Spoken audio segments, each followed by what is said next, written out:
Vous écoutez le podcast Débrouillard, l'émission de ceux qui s'en sortent avec les moyens du bord, en prenant le contrôle de leur temps, de leurs revenus pour pouvoir vivre et travailler selon leurs propres règles. Chaque semaine, discutons entrepreneuriat, productivité, technologie, philosophie et psychologie avec des personnalités exceptionnelles.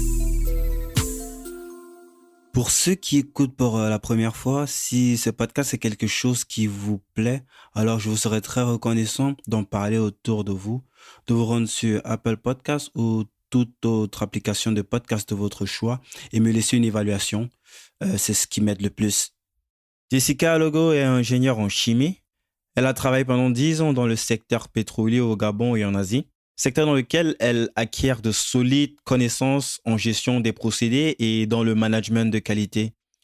Passionnée de voyage et de gastronomie, en 2016, elle décide de raccrocher son tablier d'ingénieur chez Total pour enfiler celui d'entrepreneur gourmande.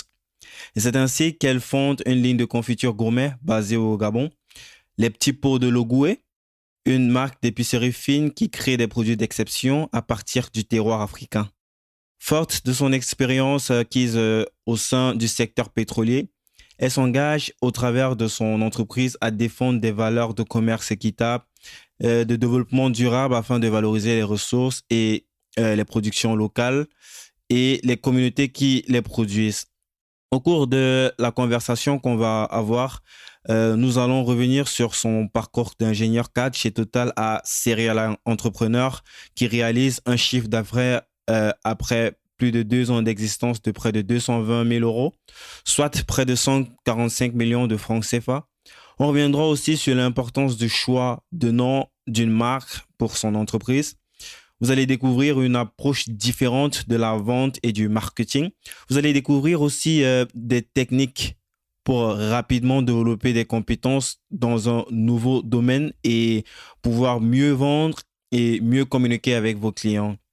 Nous verrons ensuite des conseils de gain de temps rapide lorsque l'on débute grâce à la délégation de certaines tâches stratégiques comme la comptabilité par exemple. Sur ce, je vous propose d'écouter ma conversation avec Jessica. Bonjour Jessica et bienvenue sur le podcast Débrouillard. Peux-tu te présenter et nous dire un petit peu ce que tu fais dans la vie? Bonjour, donc je suis Jessica Alogo et je suis entrepreneur dans l'agribusiness. Je suis basée au Gabon. J'ai une entreprise qui s'appelle les Petits Pots de Logoué et donc c'est une épicerie fine. Donc on transforme en fait les produits agricoles locaux et notre produit phare ce sont les confitures. Donc ça fait 3 ans que l'entreprise existe et on a commencé donc notre premier produit c'était les confitures et maintenant on a diversifié un peu la gamme de produits avec des épices, des confiseries, des produits un peu apéritifs style arachide, etc. Et une gamme aussi qui s'appelle Ambiance d'essence et c'est des bougies parfumées en fait au parfum de confiture. Donc c'est ça principalement, donc on est dans la transformation agricole des produits du terroir local. Ah, top. Je constate qu'il y a plein d'intellectuels africains qui se lancent de plus en plus dans l'agro-business. C'est le cas par exemple de Loïc Kamois qui est passé, qui est déjà passé sur le podcast. Et je me demandais à quoi est due cette tendance en fait. Écoute, c'est vrai que moi c'était pas forcément ma trajectoire de vie au départ parce que je suis ingénieure en fait en pétrochimie, donc j'ai travaillé pendant quelques années, pendant 10 ans pour le groupe Total et je me suis reconvertie dans l'agribusiness il y a 2-3 ans.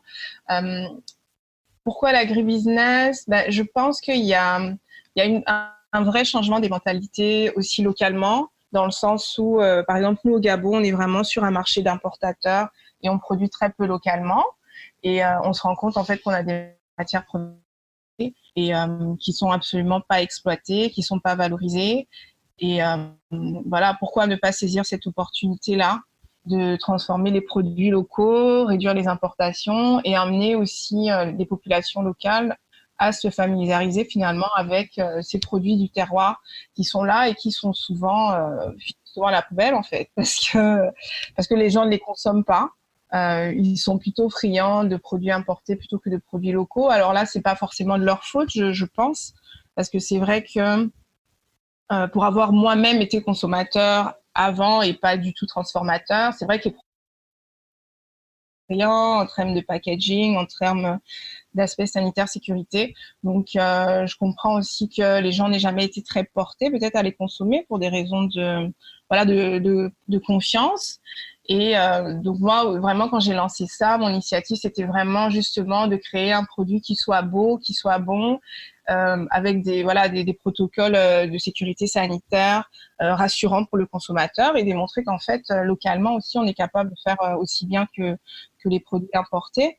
Et on a une vraie valeur ajoutée comparé aux produits qu'on va importer parce qu'on fait travailler de la main-d'œuvre locale, parce qu'on transforme des produits, on arrive à faire vivre des producteurs locaux, à les enrichir, à augmenter leur taille d'exploitation.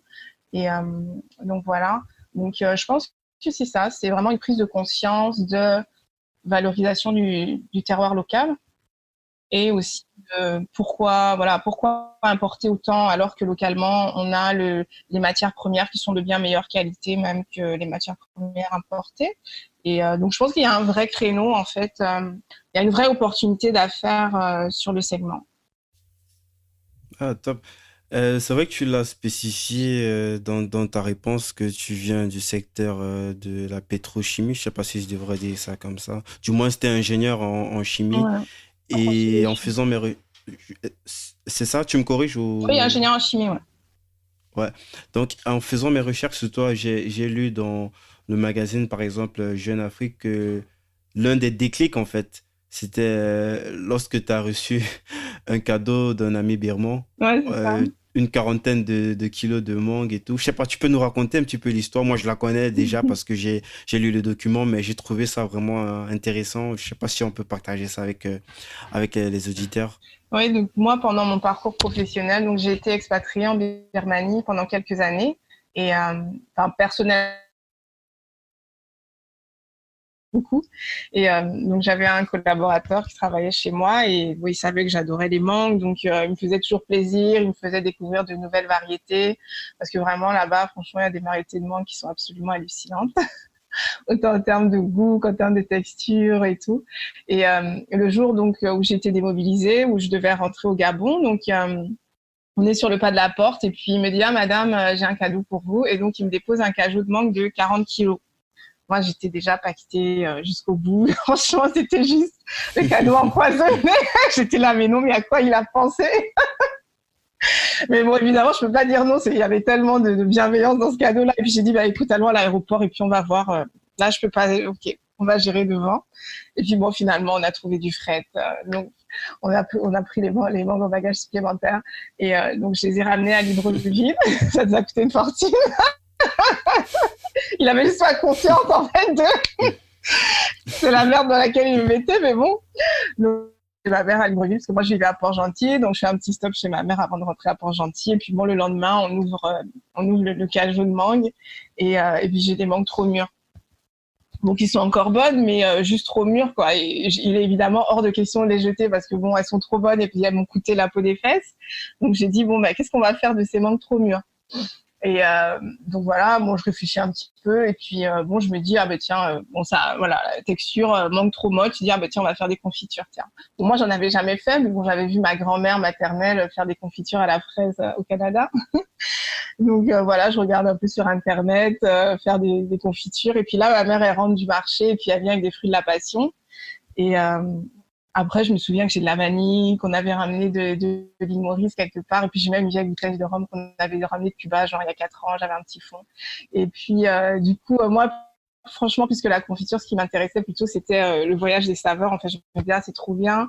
On a des mangues de Birmanie, des fruits de la passion du Gabon, de la vanille de Maurice, du rhum de Cuba. Donc, moi, c'était plutôt ça qui m'excitait, en fait. C'était de voyager, de faire Bon, voyager. moi, je suis vraiment un novice, hein. Quand tu parles du voyage, en fait, c'est quoi? C'est un mélange où en fait les saveurs sont séparées. J'ai Non, aucune idée, hein. Je pose vraiment des questions donc naïvement, c'est quoi. un mélange. Donc cette première confiture, donc c'était un mélange. On a mélangé des mangues, des fruits de la passion, de la vanille et du rhum. Donc tout ça, c'était un mélange. Et en fait, aujourd'hui, dans notre marque, toutes nos C'est une confitures, confiture c'est qui tout le contient mélange. tous ces Voilà, ingrédients-là, en fait. une Ah, confiture ok. qui contient tous ces ingrédients. Exactement. Ah, ok, ok. Là, c'est plus clair. Voilà. Voilà, donc c'était une confiture mangue, passion, vanille, rhum. Donc, un mélange de ces quatre éléments-là. Et je me souviens déjà à l'époque, ce petit pot-là, je me souviens, j'ai fait une photo sur Facebook, j'ai fait le tour du monde. Donc, voilà, moi, c'était vraiment Je pense le que je suis voyage. tombé sur le post, ouais. C'était vraiment le petit voyage des saveurs qui me plaisait beaucoup. Et donc, je fais la confiture et franchement, elle était hallucinante, cette confiture. Je dis ça souvent, j'ai jamais refait une aussi bonne confiture à la mangue. Mais c'était parce que les fruits étaient vraiment d'une qualité exceptionnelle. Et puis, bon, bah, la confiture, on la mange. J'en laisse quelques pots à ma mère. J'en ramène chez moi à Port-Gentil.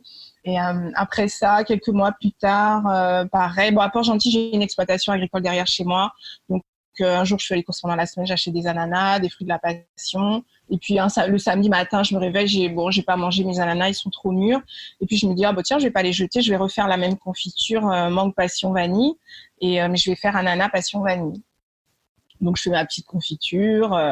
Et la semaine d'après, donc, le propriétaire de l'exploitation, bon, je le connais bien, puisque c'était mon voisin, en fait. Et donc, je lui amène un pot à sa boutique. Je lui dis, ah, bah, tiens, Serge, j'ai fait des confitures avec des fruits de la passion. Et donc, je lui offre un pot. Après, on se recroise encore à la boutique la semaine d'après. Et puis, il me dit, ah, mais Jess, elle était super bonne, ta confiture. Qu'est-ce que tu en fais? Et là, je lui dis, bah, qu'est-ce que tu veux que j'en fasse? Je les mange, je les donne. Qu'est-ce que tu veux que je fasse avec? Il me dit, ah, ok, je croyais que tu les vendais. Et puis, je dis, bah non, je les vends pas. Sur le coup, franchement, c'était juste l'idée saugrenue, en fait, pour moi. Je disais, bah, je vais pas mettre à vendre des confitures, je suis pas imaginaire chez Total, quoi. Ouais, quand même le parallèle, quoi. On n'imagine pas que Un ingénieur à haut tu es potentiel. ingénieur chez Total, cadre et tout, pour descendre à vendeuse de pots de confiture. Franchement, quand tu dis ça, franchement, c'est la première idée qui me passe par la tête. Je suis là comme, bah non, je vais pas les vendre. Mais bon. Et puis, franchement, des mois ont passé. Et puis, peut-être 6 mois après ou 4 mois après, j'ai une copine qui organise une expo pour la journée de la femme. Genre une expo vente. Et puis, bon, voilà, on discute. Et puis, je l'aide à faire les trucs. Et puis, franchement, là, je crois que c'est la veille de l'expo. Je sais pas pourquoi. Je me réveille le matin et puis je dis, ben, pourquoi je fais pas des confitures et je les vends pas? Donc là, je me dis, allez. Donc, ça veut dire que tu as quand même repensé à l'idée, Mais même si. ça a dû germer, en fait, dans ma tête, peut-être inconsciemment. Parce que ça a jamais été, j'avoue que j'ai jamais réfléchi de manière vraiment structurée ou c'est juste Ouais, je veux dire, de façon j'ai rationnelle, voilà, t'as pas, ouais. Je vois j'ai ce que pas tu veux dire. souvenir, en fait, des fois, je réfléchis, j'ai pas eu souvenir un jour de m'être posée et de m'être dit, ah, tiens, bah, peut-être, pourquoi pas faire des confitures. J'ai pas ce souvenir-là, en fait. Aujourd'hui, avec le recul, ce dont je me souviens, c'est que la veille de l'expo, je me suis levée, puis je me suis dit, pourquoi je fais pas des confitures? Mais j'ai pas de souvenir que c'est quelque chose, voilà, que j'ai mûri ou que j'ai pensé ou c'est une réflexion qui m'est revenue durant les 6 mois. J'ai pas ce souvenir-là. Je sais juste que un matin, je me suis réveillée puis je me suis dit pourquoi pas. Et donc voilà, moi je suis la veille du truc, je cherche des fruits, j'avais pas de pot, je cherche des pots, j'avais pas d'étiquette, donc là je prends les petites étiquettes de mon fils là d'école, je bricole, hein. Je cherche des pots dans toute la ville, évidemment il y en a pas, bon j'en trouve des pots pas adaptés, mais bon, en tout cas j'arrive quand même, voilà, je trouve des ananas et puis je fais ananas passion vanille. Donc ça, c'était ma première confiture que j'ai vendue. Bon, aujourd'hui, qui s'appelle Ménage à 3. À l'époque, je pense pas que je lui avais donné un nom. J'avais juste écrit Ananas Passion Vanille dessus. Et puis, j'ai une quinzaine de pots. Et puis, bah, le lendemain, je vais à l'expo. Puis, je fais des dégustations. J'ai gardé un pot pour des dégustations. Et genre, j'ai vendu tous mes pots. En moins d'une heure, j'avais vendu tous mes pots. Et puis, je faisais des dégustations. Puis, tout le monde capotait dessus. Tout le monde tripait sur la confiture et tout. Puis, je me suis dit, bah... Est-ce que là, tu avais déjà une idée des prix ou quand tu partais, tu avais. Parce que là, tu as vendu tous les 15 pots, mais je sais pas, est-ce que tu avais déjà dans ta tête décidé d'un prix auquel tu allais vendre ces pots? Vu que tu n'avais pas déjà un background derrière, tu savais pas vraiment dans quoi est-ce que tu te lançais. Ce jour-là, j'ai vraiment fait juste un calcul simple. En fait, j'ai fait la somme de tout ce que j'avais acheté, les pots, la confiture, les fruits. Puis j'ai divisé en fait par le nombre de pots et puis j'ai rajouté une marge. Franchement, je crois que je les avais vendus à 3500 ce jour-là. Donc voilà, j'ai juste fait la somme de ce que j'ai acheté. L'unité ou alors ah ok. Le pot. Ah ouais, mais ça coûte quand même. Oui, non, ça coûte, hein. Ouais, les gens s'en rendent pas compte, mais en fait, ça coûte quand même assez cher. Bon, c'est vrai que les pots aussi m'avaient coûté cher. Parce que Hmm. c'était des... Pour donner un ordre d'idée ici pour les auditeurs qui sont en Europe, euh, ça doit faire, je crois, peut-être 5 euros, Ouais, 5 euros. Ouais, je c'est ça. pense. 5 Ouais, euros. environ. Ouais, c'est ça. Oui, ça coûte quand même assez cher parce que et là, j'avais même pas calculé mon temps, j'avais rien calculé quoi. J'avais vraiment pris qui est le truc brut, combien j'ai payé en pot, combien j'ai payé en fruits, combien ça m'a coûté de sucre. J'ai divisé le truc et j'ai dû rajouter 15-20% de marge, je pense. Hmm. Et puis j'ai vendu ça. Ouais, oui, c'était 3500. Et donc j'ai été tous vendus. Et puis après, moi, je suis rentrée chez moi. Bon, sans, je pense sans plus, mais en me disant, bah tiens, bah, on dirait qu'il y a un filon, tout le monde a aimé ça, et puis Ouais. ça s'est bien vendu, et puis tout le monde était étonné, en fait c'était quelque chose de nouveau, voilà, j'ai jamais personne qui avait mangé en fait des confitures avec des fruits locaux, donc tout le monde était curieux, euh, trouvait ça bon, en tout cas j'étais agréablement surprise, je me suis dit, ben tiens, apparemment c'est un produit qui plaît, et puis les gens sont intéressés. C'est vrai que j'ai peut-être pas poussé plus que ça, mais c'est juste les gens après qui ont commencé à me rappeler parce que la Port-Gentil c'est petit et il y avait beaucoup de gens de mon travail en fait qui étaient passés à cette expo-là et donc eux ils m'appelaient maintenant au bureau. Ah bah tiens, notre pot de confiture il est terminé, on aimerait savoir un autre pot. Euh, c'est ça en Donc, ce fait. sont plus les gens qui t'ont Oui, poussé en fait, que non, toi franchement qui, c'est malgré le fait que tu as découvert qu'il y avait un filon, c'est plus les gens qui t'ont poussé à creuser un petit peu oui, vers ce filon-là, quoi. c'est vraiment les gens qui parce que je pense que si personne m'avait jamais rappelé, peut-être que ce serait resté mort en fait. C'est possible, hein. Mais c'est vrai que c'est vraiment le fait que bah, je reçoive des commandes et puis je voulais pas dire non parce que je dis bah, j'ai donné une fois, je vais pas leur dire non, ça se fait pas. Donc bah, j'ai commencé à en faire et puis en refaire et puis à un moment donné bah, j'en faisais de plus en plus et puis là je commençais à me coucher à 4 heures du matin, je me réveillais à 6 heures du matin pour aller au travail, entre midi et deux je faisais des confitures et puis à un moment je me suis arrêtée puis je me suis dit bon Ah ouais, c'était chaud quand c'était même. chaud. Franchement, c'était chaud. Et puis c'est ça, à un moment donné, je me suis arrêtée et puis je me suis dit, bah, manifestement, il y a une opportunité d'affaires en fait. Donc Mhm. pourquoi ne pas, voilà, autant faire, ok, faisons ça bien. Et puis entre temps aussi, la vie a fait que, en fait, dans mon environnement, j'avais quelqu'un qui travaillait dans le catering, dans tout ce qui est, voilà, le catering, dans tout ce qui est traiteur alimentaire sur site, etc., qui a perdu son emploi et travailler. Et puis lui aussi, il m'a dit, ah, bah, écoute, pourquoi je travaille seul, machin, moi je travaille dans le catering, je peux t'aider. Donc ça a été mon premier employé, en fait, qui est aujourd'hui mon chef d'atelier. Mhm. Et puis c'est ça, un jour je me suis arrêtée, je lui ai dit, bah, écoute, pourquoi on crée pas une entreprise, en fait, au lieu de... Parce que là, on est en train de s'épuiser. Et puis, Ouais, effectivement. on est en train de s'épuiser, on n'a absolument pas la bonne démarche. Ok, faisons ça bien. Et voilà, faisons un projet, planifions le truc. Et donc c'est ça, on a créé l'entreprise. Et puis là, on a vraiment commencé à voilà, travailler tout ce qui était branding, travailler sur les saveurs, faire de la recherche pour tout ce qui était conservation, hygiène. Voilà. Donc, on a vraiment mûri le projet, on l'a mis sur papier, je l'ai pensé vraiment, j'ai vraiment pensé sur une stratégie long terme, c'était quoi les petits pots de logo, c'était quoi notre proposition de valeur, c'était quoi l'essence de la marque. Et donc, j'ai travaillé sur ça, en fait, de mai à décembre 2016. Mais est-ce que tu avais ces compétences-là? J'imagine pas en ce qui concerne le Non, branding du tout.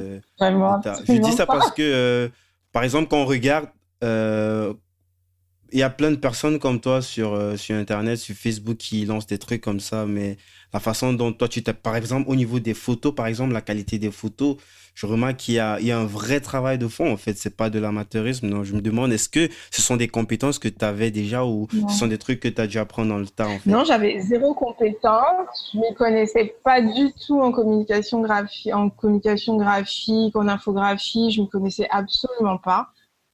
Non, franchement, je connaissais rien. J'étais vraiment zéro, mais j'ai passé beaucoup de nuits blanches en fait. Moi, j'ai passé un an où je dormais pas la nuit, quoi. Je faisais que ça, voilà, tout ce qui était. Parce que c'est vrai que c'est peut-être pas moi qui ai exécuté la charte graphique, qui ai exécuté le logo, mais je l'ai pensé, j'ai vraiment imaginé, j'ai Mhm. vraiment pensé, Histoire de créer l'esprit et pour que vraiment quelqu'un créé puisse l'esprit retranscrire pour que cet esprit-là voilà, pour sur... qu'un infographe le retranscrive. Et puis, mais moi aussi, je me suis beaucoup formée sur Photoshop. finalement, ben, je me suis aussi formée un petit peu en infographie, même si c'est pas moi qui l'ai exécuté complètement à la fin. Mais après, c'était de la curiosité naturelle aussi, je pense. Parce que finalement, c'était des choses qui m'intéressaient. C'était des choses nouvelles, en fait, des compétences nouvelles que je connaissais pas. Un secteur créatif, en fait, que j'aimais, qui me changeait aussi de mon travail. Parce que je travaillais aussi en même temps. Ça me sortait aussi, en fait, de mon univers du boulot. Même si peut-être il y a une similitude, je sais pas, t'es mieux placé pour répondre à ça. Je veux dire, chimie, des mélanges chimiques et tout, je sais pas, peut-être je pose ça naïvement, mais est-ce qu'il y a peut-être un parallèle, Après, il y est-ce qu'il y a a une des bases. intersection entre les deux? Ouais, c'est sûr que tout ce qui est technique, en fait, préparation, ça aussi, je m'y connaissais pas. Donc ça aussi, j'ai fait beaucoup d'auto-formation. Et bon, moi, je supervisais déjà un laboratoire d'analyse pétrolière, en fait. Donc, bon, j'étais quand même très calée sur tout ce qui était process qualité, procédure, etc. Donc là, c'est vrai que ça rejoignait quand même un univers dans lequel je travaillais déjà. Donc tout ce qui était qualité, démarche qualité, c'est vrai que j'étais pas dans la qualité alimentaire, j'étais dans la qualité, tout ce qui était analyse. Mais il y avait moyen de copier certains Voilà, c'est process ça là-bas en que fait. tu Moi, j'ai pourrais juste, mettre dans voilà, ton c'est ça en entreprise. fait. Moi, j'ai Surtout pour les employés, quoi, pour que t'aies pas à chaque fois à Exact. réexpliquer certains process. Il y a Voilà. des trucs qui sont mis en place Ouais, et c'est juste standardisé, ça. quoi. Ils vont juste Moi, refaire j'avais la la même chose. méthodologie dans un autre domaine et puis je l'ai juste répliqué dans mon atelier. Moi, chez Total Gabon, j'avais toutes mes procédures d'analyse, j'avais mon cahier de laboratoire, j'avais le cahier, voilà, de tout ce qui était hygiène. Donc, en fait, bah, l'hygiène et tout. Donc, tout ce que j'avais, en fait, dans mon labo chez Total, je l'ai dupliqué dans mon petit labo de confiture. Donc, très vite. Et je pense aussi, c'est pour ça que on a pu vraiment avoir un process qualité propre dès le départ. Parce que les premières choses qu'on a faites, en fait, c'est écrire. C'est écrire les procédures, comment on réceptionne des fruits, comment on pèse des fruits, comment on nettoie des fruits, comment on coupe des couteaux. Telle recette, ben, c'est comme ça, c'est tel gramme de sucre, c'est tel gramme de mangue, c'est tel gramme de passion. Donc tout était déjà très standardisé. C'est les premières choses que j'ai faites parce que moi, c'est ce que je savais faire. Parce que moi, au labo de Total, je savais pas, moi, je suis pas laborantine, donc moi, je sais pas faire une analyse. Enfin, je sais un petit peu, mais c'était pas mon job. Moi, je sais pas faire une analyse, en fait, mais je sais l'écrire, je sais la cadrer, je sais en faire une procédure, je sais la standardiser, ça, je sais faire. Maintenant, l'exécution derrière, je suis pas laborantine, donc je sais grosso modo comment on fait, comment les coacher et tout. Mais, donc moi, c'est ça que je savais faire. Donc, je n'ai fait que répliquer ce que je savais faire, mais dans le domaine de l'alimentaire. Et puis, bah, je me suis juste appuyée sur les normes qui existent, en fait, parce que les normes existent, elles sont françaises, mais je me suis juste appuyée sur la loi française, sur la réglementation française, sur les normes françaises, et puis j'ai juste répliqué l'environnement, en fait, chez moi. Ah, c'est top, c'est vraiment intéressant. Je sais aussi que tu as fait beaucoup de management dans ton ancienne vie et que ça t'aide probablement à gérer les équipes qui sont en place dans ton entreprise aujourd'hui. Et puis, je me demande, est-ce que tu as combien de personnes en passant dans tes équipes? Tu as combien de personnes que tu emploies aujourd'hui? Bah, aujourd'hui, à l'atelier, ils sont 6, en fait, en production. Donc, j'ai 6 personnes en production, plus, déjà, c'est les permanents. Après, j'en ai 5 en supplémentaire qui sont pas là tout le temps, mais qui viennent sur du spot quand on a des grosses réceptions de fruits, des choses comme ça. Parce que ce qui est vraiment time consuming, c'est la découpe des fruits, en fait.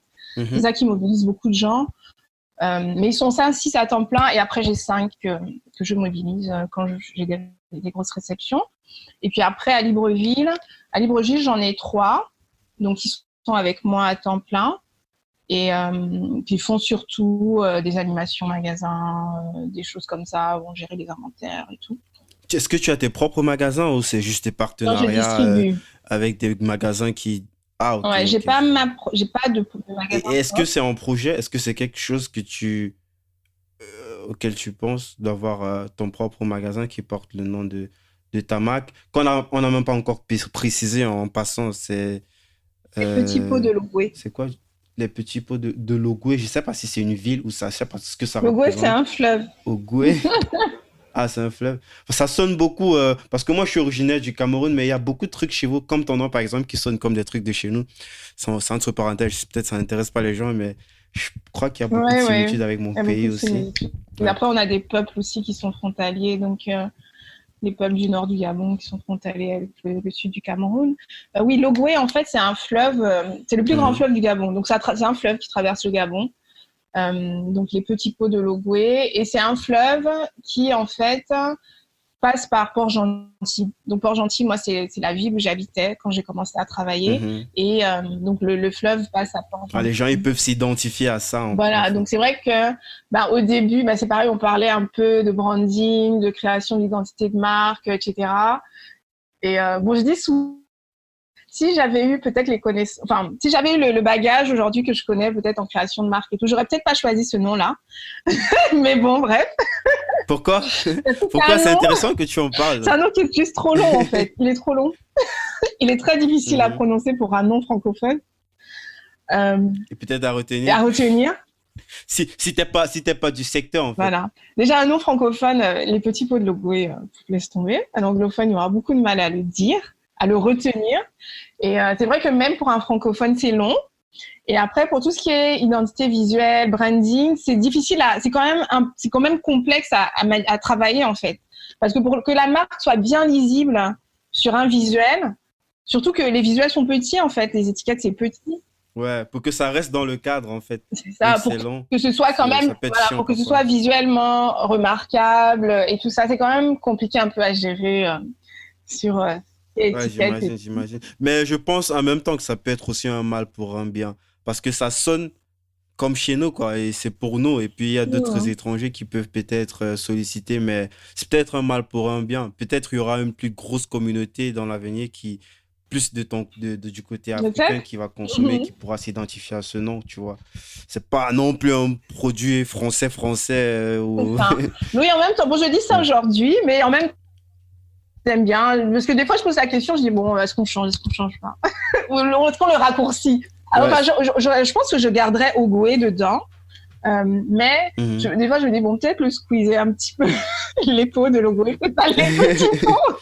Ou juste, il y a Ouais, mais c'est peut-être possible Ogooué. aussi, hein. Il y en a comme ça qui, parce qu'il y a parfois une crainte sur le fait que, oh, changer le nom, peut-être ça peut partir en couille et tout. Mais si je prends par exemple l'exemple il y a une plateforme de freelancing qui s'appelait avant, euh, c'était quoi? C'était Upwork. Mhm. C'est une plateforme de mise en relation. Et là, ils ont fait de grosses levées de fonds et ils ont rechangé le nom et ils ont appelé la plateforme maintenant Malte. Ils ont changé de Upwork à Malte, je pense. Ça, c'est mon avis, hein. Je sais pas les vraies raisons, mais j'imagine c'est parce qu'il y avait déjà une plus grosse plateforme aux États-Unis qui portait ce même nom. C'est pas écrit pareil, mais Ok. ça prête à confusion en fait. D'accord. C'est pour ça qu'ils ont Ah ouais. changé le nom. Et ça n'a rien influé. Au contraire, ils sont encore beaucoup plus imposants qu'ils ne l'étaient à l'époque, quoi. D'accord. Donc, c'est pas forcément une crainte à avoir, quoi, Hmm. si c'est quelque chose qui est en réflexion de ton Ouais, côté. moi, c'est vrai que je crains ça. Je me dis, bon, les gens, là, c'est une marque qui est quand même jeune. Je me dis, les gens, ils sont déjà habitués à une identité, à un nom. Changer, est-ce que ça va pas être compliqué?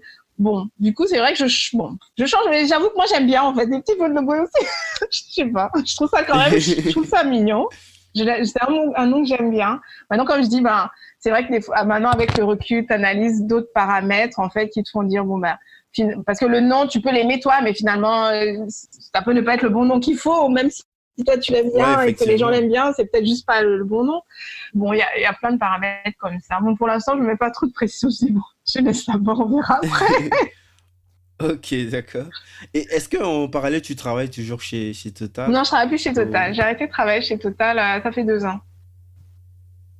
est-ce que lors de ta démission, ton entreprise était déjà rentable? Je veux dire, est-ce que tu vivais Non, déjà de ton non, absolument activité? pas. Et qu'est-ce qui t'a motivé alors à démissionner vu que tu n'avais pas encore cette sécurité? Je veux dire, Hum. comment est-ce que tu as eu, parce que les gens, ils ont souvent ce blocage-là du fait que s'ils n'ont pas une sécurité, un truc qui les assure à 100% qu'ils vont pouvoir garder le même train de vie, alors ils vont pas du tout quitter leur activité pour lancer autre chose, quoi. Quelque chose qui pourrait potentiellement les faire plus vibrer, quoi. Parce que j'ai juste pris conscience à un moment donné que ton entreprise ne décollera jamais si tu n'y es pas à 100% en fait.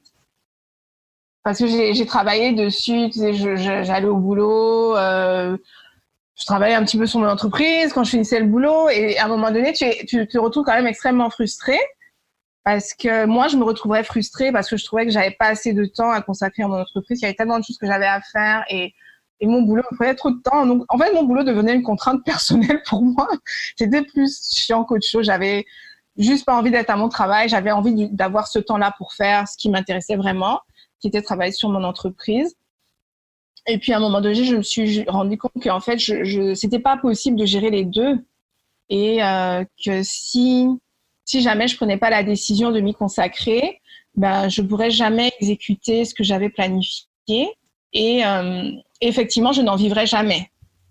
Mais du coup, il y a la problématique de vivre pendant ce petit temps ou ce long temps pendant lequel ton activité n'est pas encore rentable. Il y a cette problématique qui se pose toujours. Comment est-ce que tu fais pour vivre pendant cette période latente, quoi, je dirais? Bon, c'est vrai que moi, je m'étais organisée aussi. Parce que c'est vrai que je commençais à travailler. Moi, j'ai travaillé 10 ans. Et j'avais quelques investissements immobiliers, en fait, que j'avais fait très tôt, quand j'avais commencé à bosser. Donc, en fait, après 10 ans, j'avais des investissements immobiliers, j'avais plus de crédit, parce que j'avais fini de rembourser mon crédit. Et en fait, donc, j'avais plus d'attaches financières. Voilà, j'avais plus d'attaches financières, en fait. J'avais plus de crédit à payer à la fin du mois. J'avais quand même des revenus immobiliers qui me permettaient de vivre décemment. C'est sûr que absolument plus le train de vie que j'avais quand je travaillais pour Total. Mais bon, j'avais quand même de quoi payer mon loyer, de quoi manger. Bon. Mhm. Donc, j'avais quand même, je me disais, quand je suis partie, en fait, le minimum vital, j'avais quand même quoi. un minimum vital. J'avais bien conscience que mon train de vie devait changer. Mais bon, j'avais quand même un minimum vital qui me sécurisait. Et qui faisait en sorte. Et puis, voilà. Et puis, je me suis dit, bon, de toute façon, qu'est-ce que j'ai. Enfin, la réflexion vraiment que j'ai eue, je me suis dit, bon, en fait, qu'est-ce que j'ai à perdre qu'est-ce que j'ai rien à perdre, en fait. Parce que, OK, même si je tente cette expérience et que ça ne marche pas, ou que pour une raison ou d'une autre, ben, je dois laisser tomber. J'ai toujours, en fait, mon expérience professionnelle, j'ai toujours mes diplômes. Je pourrais toujours un jour repartir sur le marché de l'emploi si jamais, pour une raison ou une autre, mon entreprise ne décolle pas ou ne fonctionne pas, en fait. C'est ce que je me suis dit. Je me suis dit, en fait, j'ai rien à perdre et j'ai tout à gagner. C'est très intéressant cette réflexion-là parce que c'est un blocage que beaucoup ils ont souvent et ils n'ont pas souvent parfois cette mécanique que ce que tu as appris, ce que tu as dans la tête ou ce que tu as comme tu le diplôme perds sur jamais, papier, en fait.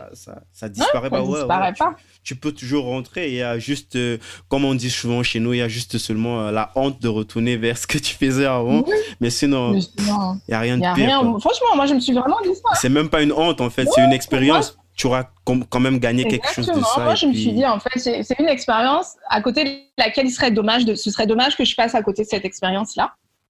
Et je me suis dit, en fait, je n'ai absolument rien à perdre. Parce que si ça marche pas, je peux toujours soit faire autre chose, toujours dans l'entrepreneuriat. Je me suis dit, voilà, soit si ça marche pas, si ce projet-là ne marche pas, je peux toujours faire autre chose. Et si jamais j'estime que l'entrepreneuriat, c'est pas fait pour moi, je peux toujours repartir sur le marché de l'emploi. Je n'aurais pas perdu mes diplômes, je n'aurais pas perdu mon expérience et j'aurais eu une autre expérience aussi qui sera tout aussi valorisable en fait parce qu'aujourd'hui, même si je repartais sur le marché de l'emploi, je pense que j'ai même un profil aujourd'hui qui est beaucoup plus intéressant pour un employeur que le profil que j'aurais eu en restant chez Total Gabon pendant les 3 dernières années en fait. Parce qu'aujourd'hui, j'ai quand même une expérience beaucoup plus variée, j'ai fait beaucoup plus d'autres choses. Donc, je pense que j'ai définitivement un profil beaucoup plus intéressant maintenant, même si je repars sur le marché de l'emploi, que si j'étais restée chez Total pendant 3 ans. Ouais, je partage complètement. Donc, c'est ce que je me suis dit, en fait. Et quel canal utilises-tu principalement pour promouvoir tes produits? C'est clair qu'il y a du bouche à oreille, comme tu as spécifié dès le départ. Est-ce que tu as une stratégie que tu as mis en place pour communiquer autour de cette Au marque? début, la marque, on n'avait pas de budget. Bon, on n'en a toujours pas beaucoup. Parce que les budgets, c'est quand même hyper budgétivore. J'imagine. En fait, on a vraiment commencé sur Facebook. On a communiqué uniquement comme ça. Facebook et animation, enfin tout ce qui était. On est sur toutes les expos, quoi. Dès qu'il y a un truc, on y est. Exposition, foire. Voilà. Dès qu'il y a un événement en extérieur, on y est. Bon, c'est vrai, aujourd'hui moins qu'avant, mais au début, on était sur tous les trucs et on communiquait sur Facebook. Vraiment, c'est vraiment comme ça qu'on s'est fait connaître parce qu'au début, on n'avait pas de point de vente. Hein. Les points de vente, on en a eu après. On a commencé à commercialiser officiellement en décembre 2016. officiellement avec le branding actuel, les étiquettes actuelles, etc. Mais on commercialisait déjà entre mars et décembre, mais avec un ancien branding, on faisait les étiquettes à la maison. Au début, c'était galère. Hein. Les gens se rendent pas toujours compte, mais par exemple ici, on trouve pas les pots. Donc ici, quand on a commencé, on recyclait des pots de mayonnaise, on achetait des tonnes de pots de mayonnaise, on les vidait, stérilisait. Ah ouais. Oui, parce qu'il y a pas de pots en fait. le challenge du packaging en Afrique, enfin, du moins au Gabon, peut-être, mais même dans beaucoup de pays africains où je vais, hein, c'est les mêmes challenges, c'est les mêmes problèmes. Ben, ils sont nombreux. Il y a une autre, par exemple, que j'ai interviewée, Kenza Market. Elle le fait dans des produits. J'ai peut-être entendu parler. Elle, elle fait importer, en fait, ses paquets de C'est Chine. ça. Je sais Mais pas le truc, trop c'est qu'au comment, mais elle début, a un quand tu commences, tu vas pas importer 10 000 pots, en fait, ou 100 000 pots. Parce que tu commences, de un, t'as pas le cash flow.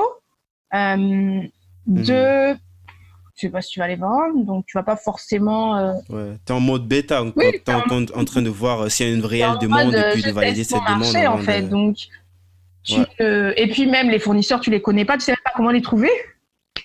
Tu sais même pas comment. En parlant des fournisseurs, non, je voulais parler plutôt des producteurs. C'est juste des producteurs locaux. Je veux dire, tes produits, c'est juste des producteurs locaux. Il y a rien qui vient de l'extérieur. Les fruits, ça dépend. Enfin, moi, j'estime qu'on est dans une zone CEMAC. Donc, par exemple, la mangue, il y a des choses qui ont des saisons très courtes. La mangue, ça a une saison très courte au Gabon, c'est de septembre à décembre. Donc, de septembre à décembre, on va transformer la mangue du Gabon. On va faire du stock aussi pour tenir quand même quelques mois de l'année suivante. Et puis après, on va passer sur la mangue du Cameroun. Après la mangue du Cameroun, ce sera la mangue du Gabon qui reviendra. Donc, on travaille comme ça, en fait. Il y a des produits qu'on trouve toute l'année au Gabon, genre ananas, papaye, fruits de la passion. Ça, je trouve ça toute l'année localement. Donc, j'ai pas besoin de m'appuyer sur l'extérieur pour ça. Mais la mangue et les agrumes, ça, on tourne en fait. Quand la saison du Gabon termine et que nous stock, ce qu'on a la chance, c'est qu'on fait des confitures, donc il y a quand même des DLC assez longues, donc on peut stocker en fait. Donc quand c'est en saison, on produit en saison le maximum qu'on peut pour tenir. Après, quand nos stocks sont bas, là on va passer sur la mangue, soit sur les autres pays, quoi. Hein, soit des fois le Cameroun, le Congo, on alterne comme ça. Quand je checkais, je cherchais des trucs sur toi, je suis tombé, je me rappelle plus du nom, mais je sais que tu participes à plein de concours là, et puis je me dis, est-ce qu'il y a une stratégie derrière En fait, je comprends pas en fait le parallèle entre le fait de t'as ton entreprise et ça, c'est pas juste chez toi que j'ai vu ça pour une autre entreprise aussi qui s'appelle We Cash App. Ils créent genre des dispositifs pour les paiements locaux chez nous en Afrique et tout. Et puis ils ont déjà fait des levées de fonds, ils sont déjà, je veux dire quand même par rapport à la moyenne des entreprises, ils ont déjà un niveau assez élevé quand même, mais ils font tout le temps quand même des concours et tout. Je sais pas si il y a une stratégie peut-être derrière. Les concours, en fait, tu as deux choses. Tu as d'abord la stratégie levée de fonds gratuite. C'est quand même le meilleur moyen pour avoir de l'argent gratuit, en fait. Les concours. Mais ça, c'est quand tu gagnes. Oui, quand tu gagnes. Mais le pourcentage de gagner à chaque fois. Ouais. Bon, on a gagné souvent. Oui, c'est sûr que les concours, franchement, c'est un gros investissement personnel. Parce que ça prend énormément de temps. Franchement, les concours, c'est casse-couille. Moi, j'avoue. Parce que c'est beaucoup de temps, en fait. Fill up tous les formulaires. C'est très contraignant en termes de temps. Mais effectivement, quand tu gagnes, c'est de l'argent gratuit. Parce qu'il y a quand même un gros problème de financement en Afrique, dans le sens où les banques, c'est vrai, ne prêtent pas, ou même moi, par exemple, j'ai atteint un certain niveau où les banques peuvent me prêter, ou les banques veulent me prêter, mais les taux d'intérêt sont trop élevés. Tu as des taux d'intérêt à 15%, donc pour avoir un business model déjà qui soit rentable à 15%, dans l'agriculture, c'est compliqué. Donc comment tu vas rembourser un crédit à 15%, en plus ils vont te le donner, allez, maxi sur 4 ans, c'est juste, tu te mets juste le couteau sous la gorge, c'est pas possible en fait. Une grosse pression.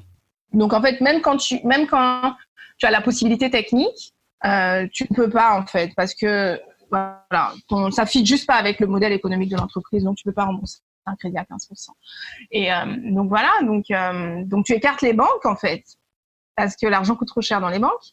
Donc maintenant, il te faut trouver des moyens de financement gratuits. Et puis les concours, c'est un moyen de financement gratuit. Mais pas que ça. Franchement, moi, ça m'a vachement aidé les concours parce que ça te permet quand même de redéfinir de manière très pointue en fait ton entreprise. Moi, si j'avais pas fait tous les concours, j'aurais pas eu un business plan nickel comme j'ai aujourd'hui.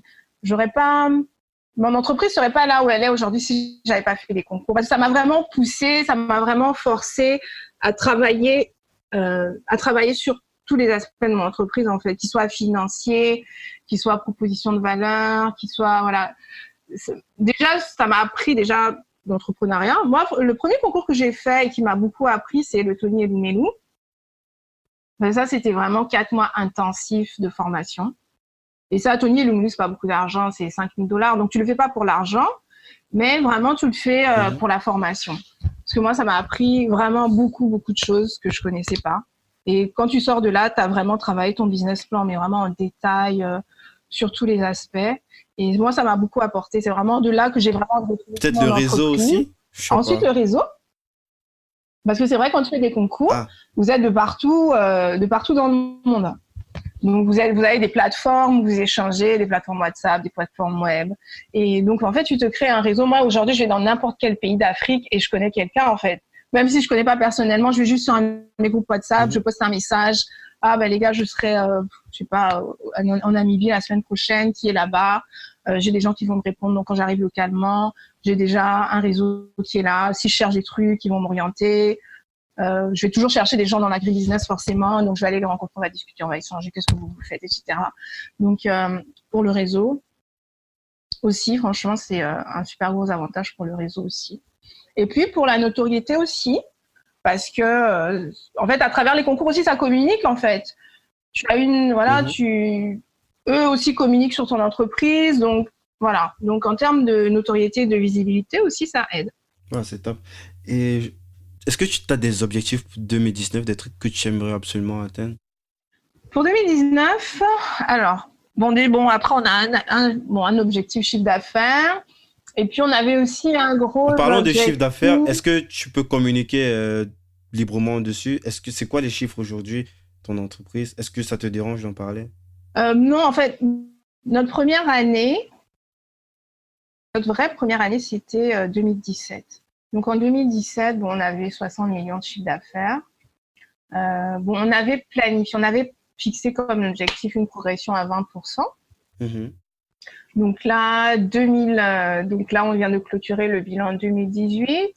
Donc 2018, on est à 85 millions. Donc on est content. Donc on a. Pour donner une autre idée pour ceux qui sont à l'extérieur, c'est environ quelque chose comme 130 000 euros. La première année, c'était un peu moins de 100 000, 90 95 000. Et puis, Mais c'est plutôt intéressant. Et j'imagine que ça doit être un truc qui, par rapport aux nouveaux objectifs, qui va forcément être en grande partie réinvesti dans la structure. Ouais. Quoi. On investit tout. Ouais, on réinvestit c'est tout. top.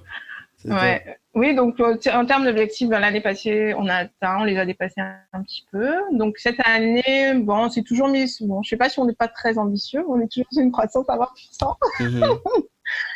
On a mis encore un objectif à 20%. Mais qui est quand même, réussi pas mal quand même en tout cas dans le secteur. Et le gros objectif en fait 2019, c'était vraiment avoir des points de vente à l'international. C'était vraiment ça notre gros objectif et très contraignant aussi. Et on a quand même bien commencé l'année puisque on a commencé à Paris en décembre 2017, à Abidjan le mois dernier et à Douala. Donc, on a fait déjà 3 points de vente à l'international, ce qui est pas mal. On a aussi un truc à Marrakech. Enfin, on a un point de vente déjà négocié à Marrakech. Le Maroc, c'est un peu compliqué. Ils sont un petit peu compliqués en termes d'administratif et tout. C'est un peu chaud d'importer des produits. La réglementation. C'est un peu compliqué même pour les opérateurs sur place, en fait, de travailler avec des gens à l'étranger, c'est difficile pour eux. Donc, le Maroc, c'est pas un pays qui est très accessible, mais bon. Mais voilà. Mais ça commence bien, du coup. On est assez contents. Mais la vraie difficulté, on n'a pas encore, franchement, on n'a pas encore franchement solutionné. Parce que la vraie difficulté, c'est la logistique, en fait. Et on n'a pas encore un modèle de logistique qui tient la route, franchement. Est-ce qu'il y a déjà des pistes, des trucs que tu pourrais potentiellement exploiter? Oui, j'ai des pistes. Après, le problème, c'est les coûts. Et puis, en fait, le souci aussi, c'est que nous, par exemple, au départ du Gabon, on ne peut pas faire d'export en maritime parce que il n'y a pas de groupage. Ça n'existe pas les offres de groupage en maritime parce qu'il n'y a personne qui exporte rien, en fait, à part le bois. Et donc, en fait, c'est ça. Puis nous, on n'a pas des clients qui vont nous commander un conteneur. On n'a pas la capacité non plus de produire. Enfin, on peut produire un conteneur, mais bon, ça va nous prendre des mois. Mais on est sur des petites boutiques, des épiceries fines. On est vraiment sur un segment aussi de... Voilà, on n'est pas sur un segment de grosse distribution. Donc, on est vraiment sur l'épicerie fine, des petites boutiques. Donc, ils ont les volumes qui vont avec le segment, en fait. Et donc, on peut pas faire du maritime, du groupage à l'export. Donc, on est obligé de faire de l'aérien. Et franchement, ça coûte extrêmement cher. Ça coûterait ça, c'est un peu beaucoup plus cher. Voilà, c'est beaucoup plus cher. Donc, c'est vrai que pour l'instant, en tout cas, on travaille dessus. On a plusieurs pistes, mais j'avoue que ça, c'est vraiment notre gros challenge 2019. C'est vraiment arriver à trouver un modèle export qui soit fluide et qui tienne la route en termes de coûts. Mais c'est pas simple. C'est vraiment pas simple. Et même sur le transit interafricain, en fait, c'est encore plus compliqué même que sur le transit sud-nord, quoi. Ah, c'est pas logique. C'est pas logique, hein, mais pourtant, c'est plus compliqué d'envoyer des choses, par exemple, au Nigeria que d'envoyer des choses à Paris. C'est bête, hein, mais c'est vrai. Ça me rappelle quelque chose, en fait, un post que... Il y a un mec qui fait une application qui s'appelle Dicalo. Il est passé aussi sur le podcast. C'est un petit peu une plateforme comme WhatsApp, mais genre africaine. Ok, je crois que j'entends. Et il est très, très actif sur les réseaux. Et dernièrement, il a fait un post montrant en fait le transit de quelqu'un qui est en Gambie et qui veut envoyer un paquet au Sénégal. Et sur la photo, on montre comment l'avion qui est supposé faire le fret de la Gambie au Sénégal, ça va en France, sur Paris, sur Charles de Gaulle, et puis il revient sur le Sénégal, alors que c'est le voisin direct, en fait. Ouais. Mais la logistique interafricaine... J'imagine que peut-être ça doit être à peu près ça, ce que tu expliques, peut-être, vu qu'il n'y a pas un truc parce qu'il n'y a pas de route, en fait. DHL est là pour faire son argent, il préfère faire ce long trajet pour justifier peut-être ce que tu payes, je sais pas. Oui, mais aussi, c'est pas forcément... C'est un problème de flux. C'est-à-dire que DHL, par exemple, n'a pas de route rentable entre la Gambie et le Sénégal, dans le sens où il n'y a pas assez de trafic en fait entre les deux pays. Donc, alors qu'ils vont peut-être avoir un trafic entre Paris et le Sénégal, et ils vont avoir un trafic entre la Gambie et Paris. Donc eux, forcément, ils optimisent. Ah, okay. Ils vont. Après, c'est les flux qui parlent en fait. Si t'as pas un intérêt économique à ouvrir une ligne Gambie-Sénégal, tu le feras pas. S'il n'y a pas de trafic, tu vas pas le faire pour un opérateur. Mais c'est sûr que tu auras toujours du trafic Gambie-Paris. Donc, tu vas faire Gambie-Paris et puis après, tu vas redescendre. Donc, ils exploitent les routes où il y a du trafic. La vérité, c'est que et nous-mêmes, en Afrique, qui ne commerçons pas assez, c'est nous, en fait, qui ne sommes pas pouvoir d'influence. C'est ça. Le jour où on aura de l'influence, eux, ils vont ouvrir la route. Le jour où il y aura un vrai trafic et que les pays africains vont décider de commercer entre eux, ils vont ouvrir les routes. Mais c'est juste que pour l'instant, il y a juste pas il y a un problème les routes n'existent pas parce que le flux n'existe pas en fait. Pour moi, c'est ça la réalité. Je comprends mieux et ça fait sens. Eux, ils vont là où il y a du trafic. Ils vont pas ouvrir une route pour un opérateur économique, ça n'a pas de sens. Ouais, c'est ça en fait. Et tant que nous-mêmes, on produira pas, et tant que nous-mêmes, on consommera pas ce qu'on produit en Afrique, ce sera toujours comme ça. Les autres flux seront privilégiés pour le flux nord-sud. Ouais, c'est comme les bateaux. Tu as des bateaux qui vont faire Le Havre-Libreville, mais tu n'auras pas un bateau qui va faire Libreville-Abidjan. Pourtant, c'est Bolloré, toujours, mais ils vont monter à Paris, puis après, ils vont faire Paris-Abidjan. Mais pareil, c'est parce qu'il n'y a pas de flux. Donc, eux aussi, c'est des opérateurs économiques. Ouais, c'est clair. Il y a un intérêt économique, donc ça fait sens. Et il y a un dernier truc que je voulais savoir, en fait. Je me suis rendu compte que, je sais pas si j'ai mal cherché, mais il n'y a pas de site internet. Ah, il est en construction. Ah, c'est quelque chose qui est encore OK. Ouais, Parce que j'ai cherché, j'ai tiqué ouais. partout, je regarde Non, par rapport à la grosseur du truc, je me dis, mais comment il n'y a pas un site, pourtant ça pourrait peut-être faciliter niveau, par exemple là, avant qu'on ne commence le podcast, j'ai vu que tu étais en train de recevoir des commandes par téléphone. J'imagine si un site et tout, en ça fait, pourrait te libérer plus de temps le pour... site internet, c'est vrai que pour des gens qui ne sont pas en Afrique, ne comprennent pas forcément le contexte en fait. C'est-à-dire que, par exemple au Gabon, bon déjà quand tu commences, bon t'as pas beaucoup d'argent, t'as pas beaucoup de budget com, t'as pas beaucoup de budget à investir, voilà. Donc tu te dis, ok, sur quoi j'investis?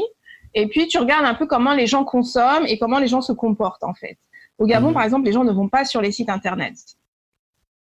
C'est pas dans leur mhm, réflexe de navigation, ils vont sur Facebook. Et quand ils veulent acheter un truc, ils vont aller sur Facebook. Parce que les boutiques sont sur Facebook en fait. Ils sont pas très.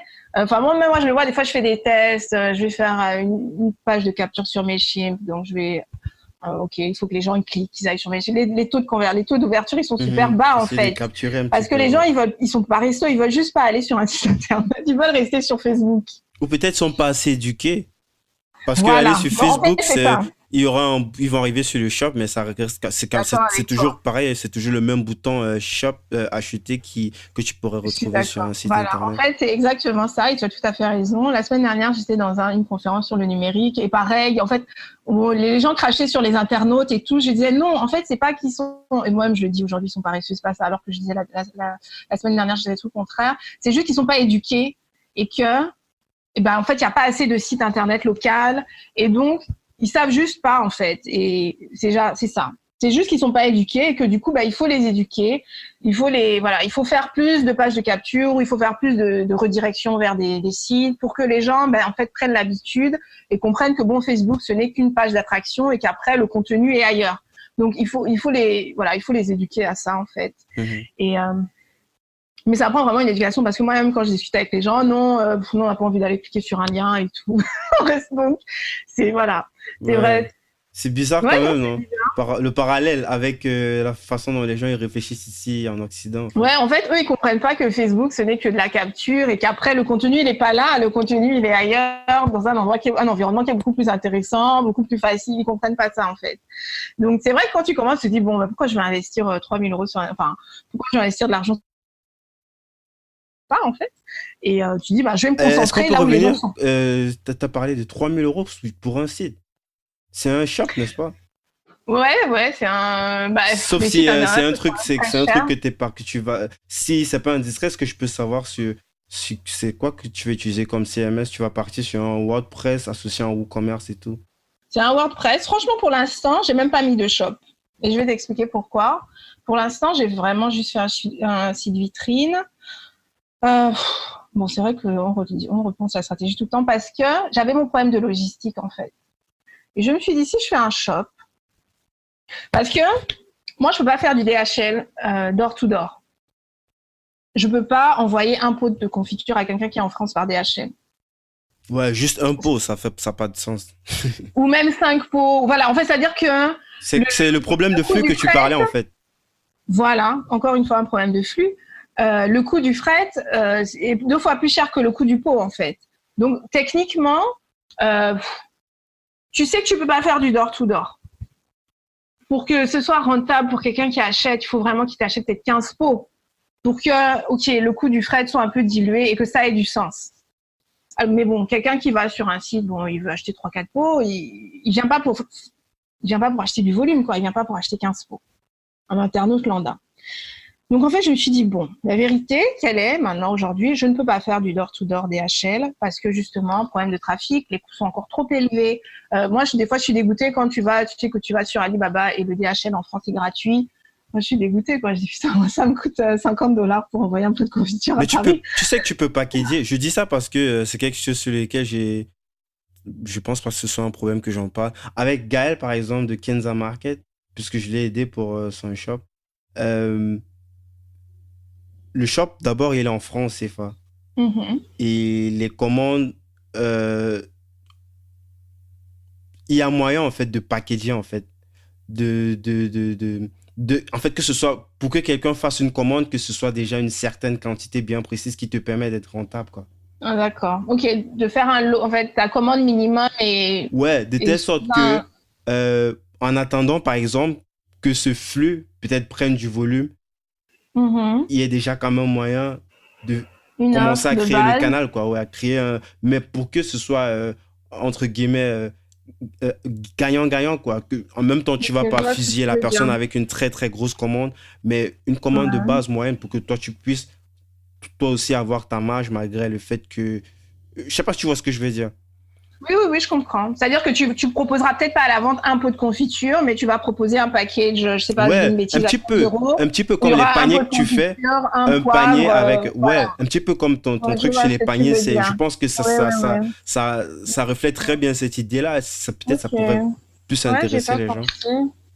Mais, ok, Et ouais. en ce qui concerne le site vitrine, en allant, par exemple, il y a des plateformes très simples comme Shopify qui pourraient te permettre de faire un truc très rapide sans te casser la tête sur la partie technique, en fait. Parce qu'elle a t'ont mis un truc tout en un, contrairement à un truc WordPress associé à du WooCommerce qui est très, très, très compliqué, en fait. Ouais, nous, on était Sauf si partis tu as sur quelqu'un WordPress qui aussi, c'est gère tout ça seul, mais s'il y a des trucs que parfois il faut que ce soit toi qui gères, c'est beaucoup plus facile dès le départ de prendre un abonnement sur Shopify. Ouais, c'est, je sais ok. pas, une vingtaine, je sais pas trop combien d'euros, mais c'est par rapport au gain de temps, par rapport à la facilité que tu auras, je me dis que Ouais. c'est beaucoup plus intéressant, quoi. Surtout que tu peux paramétrer les choses selon comment est-ce que tes produits te coûtent, quoi, pour voir comment est-ce que tu vas ressortir ta marge. Ok, j'avoue que j'ai jamais exploré Shopify. Et là, c'est vraiment, c'est plus moins cher que d'aller payer 3 000 € à quelqu'un, alors que tu as un truc que tu peux aller faire vite fait sur Shopify. Je dis pas que tu bricoles, mais vraiment qui ressemble à un truc pro, mais qui te coûte pas un bras, quoi. Parce que 3 000 pour un truc en plus vitrine, j'ai presque envie de dire que c'est de l'arnaque, quoi. Ok, je vais regarder Shopify. J'avoue que j'ai jamais été même. Je vais regarder à quoi. Ouais, je te conseille vraiment, et puis c'est vraiment pas compliqué d'usage, quoi. Je vais dire, c'est intuitif, c'est pas quelque chose que tu vas trop te creuser la tête, et tu as des milliers de tutos sur YouTube pour ça. Ok. Ben là, on arrive sur la partie lifestyle et puis en fait là, c'est juste une section que j'ai créée pour parler un petit peu de nos petits hacks, si on a des petits trucs qui nous permettent peut-être d'être plus efficaces ou plus productifs dans nos activités. Est-ce que toi, tu as un truc principalement que tu utilises? Ça peut être une application, ça peut être, je sais pas, c'est freestyle quoi. Tu dis ce qui... Ok. Qu'est-ce que je fais au quotidien pour être plus productive? Bon, enfin, ça, c'est toujours ma question. Je suis une fille pas très productive souvent. Non, pas ça. Pas que je suis pas productive. Je sors beaucoup de choses, mais bon, la vérité aussi, c'est que j'ai travaillé longtemps seule On en est fait. pareil, hein, donc ne Et te creuse pas trop. Moi, je suis c'est vrai que un moi, j'ai gros. travaillé longtemps seule.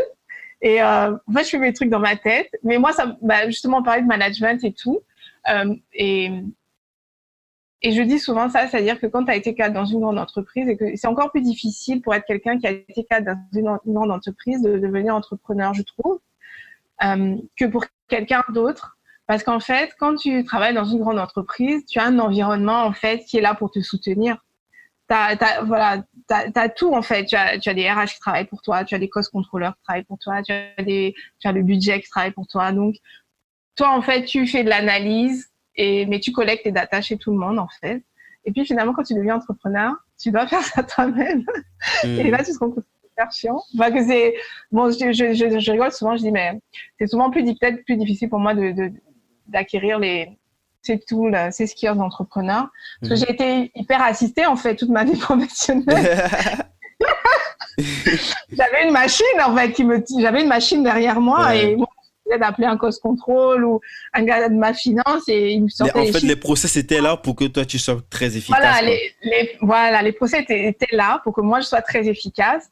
Et maintenant, comment répliquer toi maintenant ces process du coup Ouais, chez toi créer les quand tu es une process dans ton micro-entreprise? entreprise, quoi. Ouais. Autant les process techniques, j'ai pas eu de soucis parce que voilà, je gérais, c'était mon métier. Mais c'est vrai que quand est arrivé le temps de tous ces process, finance, budget, machin, ça a été extrêmement difficile pour moi. Mais et surtout que je voulais tout faire toute seule. Et ben, aujourd'hui, parce que j'ai commencé à avoir des employés avec moi. Tous mes employés au début, ils étaient à l'atelier en fait. Et moi, je travaillais toute seule, je faisais tout, la com, tout. Bon, c'est vrai que j'ai un comptable Mhm. Bon, moi, si j'ai un petit tip, déjà, je dis ça souvent aux gens, les gens rechignent souvent à investir sur un comptable parce qu'ils pensent qu'ils commencent leur entreprise et que c'est une charge superflue. Moi, si j'avais à refaire tout dès le départ, moi, ma première année, mon premier jour où j'aurais commencé, j'aurais engagé un comptable, en fait. Ah Si bon? j'avais quelque chose oui, moi, aujourd'hui, franchement, avec le recul, j'aurais engagé un comptable au day one parce que j'ai commencé à travailler avec un comptable après 2 ans et j'ai perdu tellement de data en fait. Mhm. J'ai perdu énormément de données parce que j'avais pas la rigueur de la gestion du truc, j'avais pas les tableaux de bord, j'avais pas, enfin je les bricolais, bon j'avais mes petites feuilles Excel, mais qui me permettaient pas d'avoir des analyses très poussées. Et donc, j'ai perdu beaucoup de données. J'ai dû reconstituer une comptabilité sur 2 ans, ce qui a été un nightmare pas possible. J'ai dû reconstituer une compta, mais dans tous les cas, j'ai perdu beaucoup. J'ai perdu beaucoup de données extrêmement précieuses et qui m'auraient beaucoup servi en fait en termes d'analyse. Donc des fois, je dis ça. Et puis finalement, ben, en Afrique quand même, on a de la chance d'avoir. Bon, c'est peut-être pas comme en Europe où tu vas payer un comptable à, je sais pas combien ça coûte, mais ici, moi, il y a des gens quand même assez intelligents qui comprennent, qui travaillent avec les environnements des startups. Et voilà, pour 200, 300 euros, tu peux avoir un comptable qui va te gérer tout ton truc pour le mois, en fait. Euh, donc ça, c'est quelque chose que je dis souvent aux entrepreneurs, c'est Mhm. franchement, n'hésitez pas. Faut pas hésiter à investir sur des métiers support qui finalement ne coûtent pas forcément aussi cher qu'on pense Ouais. Par rapport au en gain étant de un peu temps et intelligent, d'argent. voilà, par rapport au gain de temps, au gain d'argent, à l'optimisation en efficacité. Voilà, moi, je perdais tellement de temps sur mes tableaux de bord Excel. Je fais une petite vente, je vais des trucs, je vais remplir mon cahier Excel. Je perdais beaucoup de temps. Aujourd'hui, c'est des choses où j'ai une facture qui rentre, je l'envoie, il gère le truc. Euh, j'ai un bon de commande qui sort, je lui envoie. Lui, il a son équipe, sa team derrière qui consolide les données et ça me laisse beaucoup plus de temps pour travailler sur des choses plus productives que faire des choses que, de un, moi, j'aimais pas faire et que, de deux, m'empêchait de faire d'autres choses plus intéressantes, en fait. Mhm. Donc, peut-être dès le début, vraiment, gens professionnels dont c'est le métier et qui savent faire et qui vont, en fait, te permettre, toi, de te dégager du temps pour faire des choses constructives, travailler sur ta marque, travailler sur tes produits, sortir des nouvelles choses. Parce que finalement, c'est ça le nerf de la guerre, en fait. Ouais, c'est ça, c'est C'est, ça. C'est ça qui fait la notoriété de ton truc, en fait. c'est C'est ça qui fait pas la notoriété ce que de le la marque. comptable il fait derrière. C'est Même si ça, c'est en fait. important, mais c'est pas ça qui fait évoluer, en fait, qui apporte de nouvelles Non, choses à c'est pas ça qui l'entreprise. apporte des nouvelles choses à l'entreprise, c'est créer des nouveaux produits, améliorer les produits existants. C'est ça qui apporte la valeur et la notoriété à l'entreprise et c'est sur ça qu'il faut travailler le plus en fait. C'est sur ça que Mhm. doit être concentré l'entrepreneur. Mais je sais que beaucoup de gens au début, ils se disent ah non bon on n'a pas assez d'argent, mais il y a des gens qui existent qui sont intelligents. Moi je sais par exemple mon comptable, au début même mon comptable ne me prenait rien. Je le payais même, c'est-à-dire je le payais une fois dans l'année pour qu'il me fasse ma liasse fiscale. Mais c'était un gars qui a compris que c'est une entreprise qui a du potentiel et Ah, là, qu'il faut que je travaille avec elle. il a monté un truc derrière Voilà, au seulement par début, rapport à ça. oui, je pense que c'est quelqu'un qui m'a observé. Il savait que j'avais pas d'argent, que je pouvais pas Mhm. le payer. Donc, il me disait, écoute, tu vas pas me payer au mois, mais tu vas juste me donner 1 000 € Mais il à faut la qu'on fin de l'invite sur l'année. le podcast, là. Il a créé un Ouais, business derrière ton truc, quoi. Donc, en fait, t'es déjà devenu un business un petit peu solaire. Il y a des satellites tout autour qui... ouais, c'est ça. Il m'a dit, écoute, tu vas me donner 1 000 € par an et je vais faire toute ta liasse fiscale, tes impôts, mais tu me payes pas à l'année. Et au début, je le payais pas vraiment. Je Mhm. payais juste pour la liasse fiscale.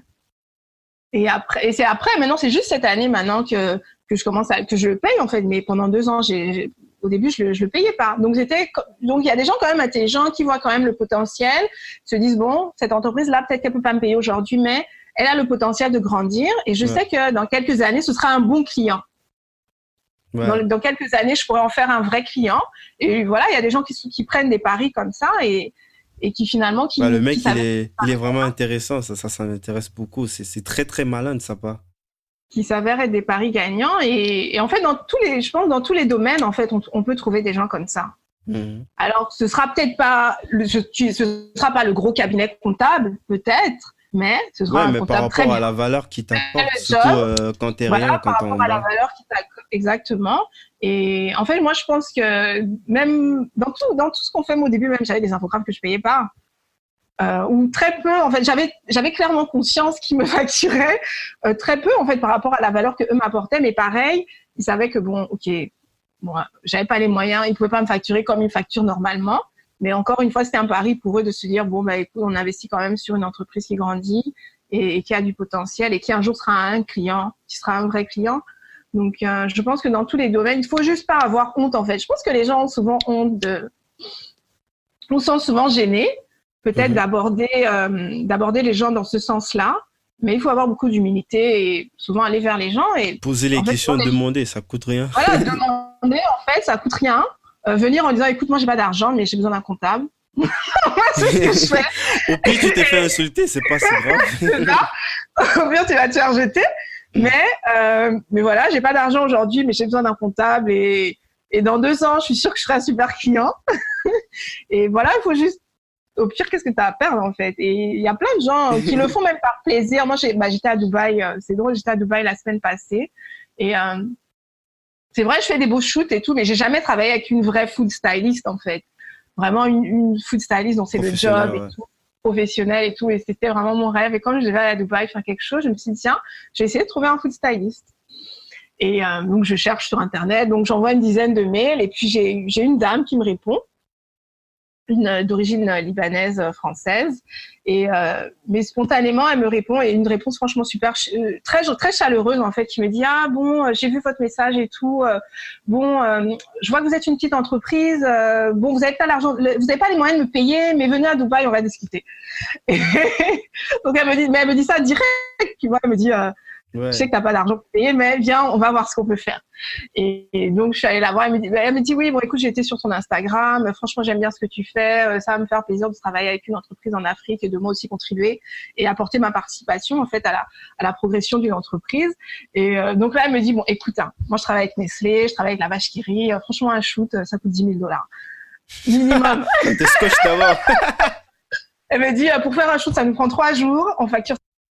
Donc, elle me dit ça, elle me dit, bon, je sais que t'as pas les moyens de payer ça et tout. Donc, au finish, elle m'a arrangé un truc, franchement, j'ai pas payé grand chose. Bon, après, on l'a pas cité, on sait pas c'est qui, mais bon, je vais pas donner les chiffres, mais franchement, elle m'a fait vraiment un truc symbolique, quoi. Mais comme quoi, en fait, il y a des gens, mais je sais que j'aurai un truc de ouf parce que et puis elle-même elle est motivée en fait, elle a envie de travailler sur le projet, c'est même pas comme si elle le fait genre bon ouais, je vais l'aider. Non, elle-même elle est contente de travailler sur le projet, mais parce qu'elle a vu aussi la dynamique de l'entreprise, elle a vu déjà ce qu'on fait et puis elle voit qu'on fait des efforts déjà. Des fois je poste des trucs sur Insta, elle m'envoie une photo, elle me dit ah mais pas mal hein, franchement tu t'en sors bien et tout. Et voilà, donc voilà, elle apprécie l'effort et puis elle se dit bah elle aussi elle va donner sa contribution. Donc des gens, il y en a en fait. Mais c'est juste qu'il faut avoir le culot de demander, l'audace de dire bah, moi, j'ai pas les moyens de te payer peut-être ça, mais qu'est-ce qu'on peut faire? Comment on peut travailler ensemble? Voilà, sachant que mon budget est limité. Et il y a des gens qui sont contents de le faire, en fait, parce que c'est un challenge pour eux aussi. Ils ont envie de découvrir d'autres choses, ils ont envie d'aider les autres. Donc, je pense qu'il y a déjà des gens comme ça dans tous les domaines et qu'il faut juste les trouver. Ouais, c'est top, c'est top. Bon, moi, pour la section, je vais proposer Audacity, c'est l'outil que j'utilise pour isoler ma voix pour ce podcast. Ça, c'est pour ceux qui seraient peut-être intéressés par faire aussi leur propre podcast. Moi, c'est un média que j'ai toujours mis en avant. C'est pas pour dire que YouTube, c'est de la merde. C'est juste que là, c'est un truc que tu peux faire. Tu as des écouteurs, tu écoutes ton truc et à côté, tu peux faire autre chose. Et là, tu as l'attention, en fait. Tu peux écouter pendant 1 heure, 2 heures, contrairement à YouTube où après 10 minutes, tu peux pas retenir quelqu'un plus de 10 minutes sur une vidéo, en fait. Tu vois, les gens, ils sont... Audacity. Ouais, Audacity, ça s'appelle. Ça, c'est pour ceux qui sont intéressés. Et puis, c'est aussi très simple d'utiliser. C'est gratuit. Il suffit juste de télécharger l'application. Tu tapes sur Google et puis tu retrouves, quoi. Donc Okay. là, on va déjà sur la conclusion et j'aimerais savoir si tu pouvais revenir en arrière et donner un conseil à ton toi-même de 20 ans, qu'est-ce que tu le dirais? Si je devais donner un conseil À ton à, toi-même, d'il y a à 20 mon ans. toi-même, d'il y a 20 ans, Ouais. Du j'avais moins quel quand tu avais âge 20 ans, quoi. quand j'avais 20 ans?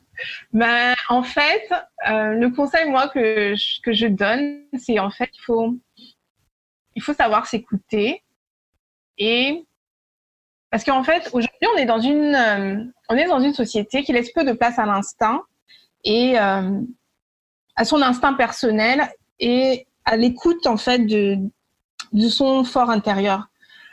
Enfin, je vais expliquer pourquoi je dis ça. Moi, quand j'étais jeune, je voulais être chef cuisinier, en fait.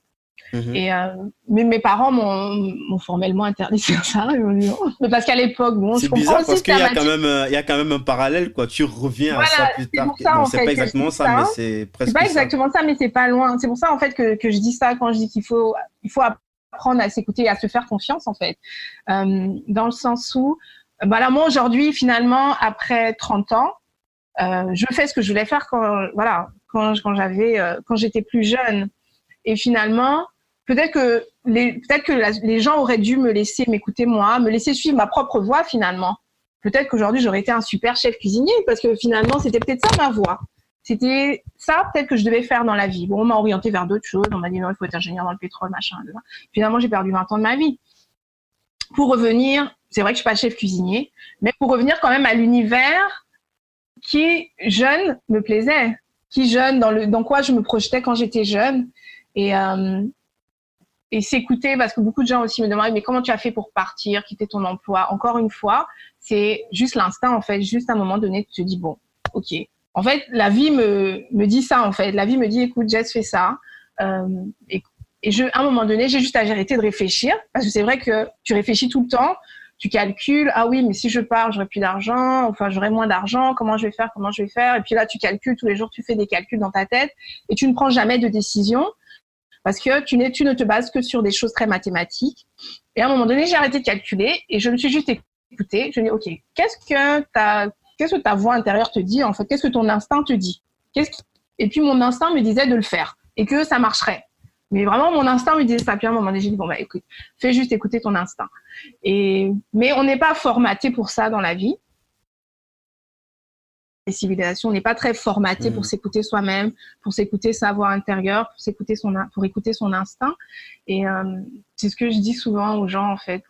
Si j'ai un conseil à donner, c'est de s'écouter, de se mettre en pause un peu, de mettre son cerveau en veille et juste de suivre ce qu'on ressent. Parce que je pense que la vie ne nous influence que positivement. Je pense que l'environnement nous influence positivement, ne peut nous emmener que vers quelque chose de bien, des choses qui sont bonnes pour nous, mais il faut avoir la capacité de l'écouter, de l'entendre en fait. Et pour ça, il faut savoir mettre son cerveau en veille et écouter. Ah, c'est top. Et est-ce qu'il y a un livre que tu recommandes souvent? Moi, j'en lis beaucoup. Alors, je lis beaucoup, mais pas forcément je lis pas forcément beaucoup de livres de développement personnel ou de Père riche, Père pauvre. Bon, j'ai lu, mais bon, j'avoue que c'est pas forcément. Mais il y a un livre que j'aime beaucoup, c'est Cahier d'un retour au pays natal. C'est qui ça? Aimé Césaire, ouais, Voilà. je me rappelle. C'est un Mais livre je que pense j'aime que beaucoup. c'est un truc que j'ai lu, mais c'était au programme en fait. Je l'ai Oui, lu c'est des livres à qu'on a lus l'école. quand on était jeune à l'école. Et souvent, quand je parle moi, je fais beaucoup de storytelling. J'essaie beaucoup de travailler, en fait, mon story, parce que je pense que en fait, finalement, qu'est-ce qui va faire la différence entre deux business? Parce que tout le monde fait des confitures. Même au Gabon, il y a plein de gens qui font des confitures. Pourquoi quelqu'un va en vendre plus qu'un autre, finalement? Bon, c'est vrai qu'il y a le produit qui est peut-être travaillé, etc. Mais bon, à la fin de la journée, le consommateur, lui, c'est pas que moi, j'ai investi tant de millions en recherche et développement ou en hygiène dans mon atelier. Il sait pas, lui, il voit juste de pots de confiture. Donc, finalement, ce qui va faire la différence entre ton produit, ce ne sera que ton storytelling. Ce ne sera que l'identité de ta marque. Ce ne sera que ça, la vérité. Et je trouve que c'est justement c'est des lectures qui sont plutôt inspirantes pour moi. Voilà, comment raconter de belles histoires. Et je trouve que c'est un très joli livre, justement. Il faut Ouais, un peu, je partage complètement. Et il peut-être pas faut juste. arriver à s'immerger dans cette culture-là, justement, des belles histoires. Comment raconter, comment se raconter, en fait, de la manière la plus efficace et la plus impactante possible. Ouais, je partage complètement et pour ajouter quelque chose à ça aussi, les gens, surtout dans cette nouvelle ère, ils n'achètent pas seulement le produit en fait, ils achètent aussi une histoire, une identité ou bien quand quelqu'un, par exemple, il achète Nike, il achète une chaussure de Nike, c'est beaucoup plus cette histoire de tribu, en fait, d'appartenir en groupe, d'appartenir à un slogan quand ils mettent peut-être le Just Ouais. Do It ou alors le Think Different de Apple. C'est plus ça, en fait. Donc, je partage complètement cette idée d'apprendre à communiquer, en fait, sur son produit, en fait, à travers un bon storytelling. Et il y a toujours moyen de se former pour ce genre de choses. C'est quelque chose qui peut s'apprendre, même si on n'a aucune compétence de base. Donc, Moi, je vous apprends, hein. La hum. preuve. Il faut juste être curieux, mais il faut Ouais. avoir beaucoup de curiosité, beaucoup de patience, il faut chercher, il faut beaucoup lire. Mais tout s'apprend, Hum. en fait. Et est-ce qu'il y a une question qu'il pose souvent chez Facebook en interview? Qu'est-ce que tu ferais si tu n'avais pas peur? Qu'est-ce que je ferais si je n'avais pas peur? Ouais.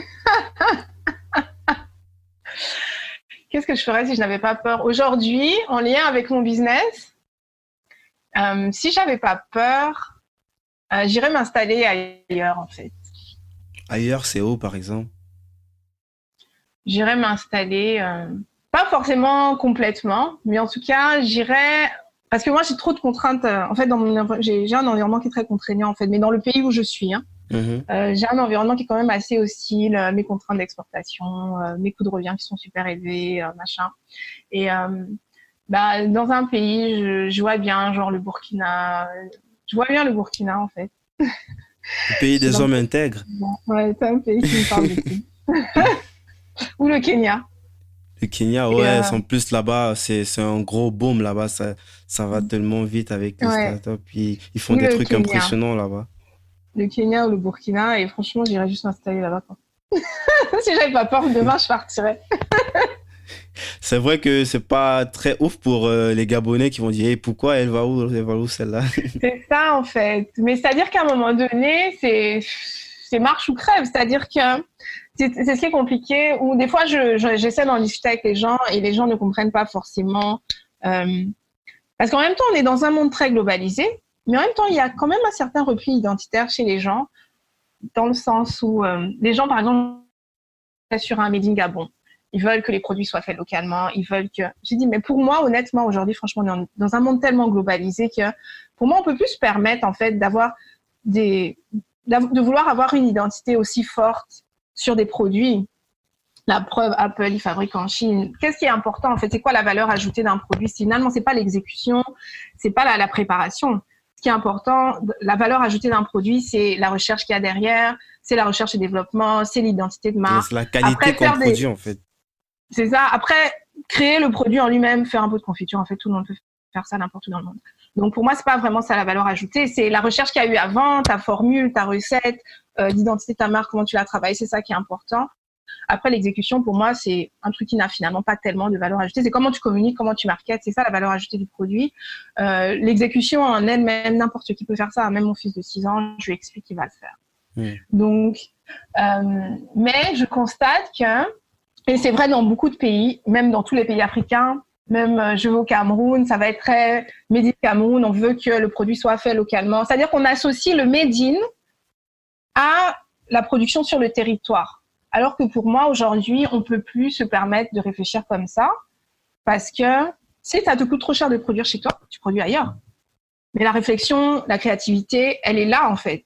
Elle vient de chez toi. Tu as juste délocalisé la production parce qu'il faut que tu survives. Si Apple pouvait produire aux États-Unis, j'imagine qu'ils produiraient aux États-Unis, mais c'est juste un business model qui ne serait pas rentable pour eux.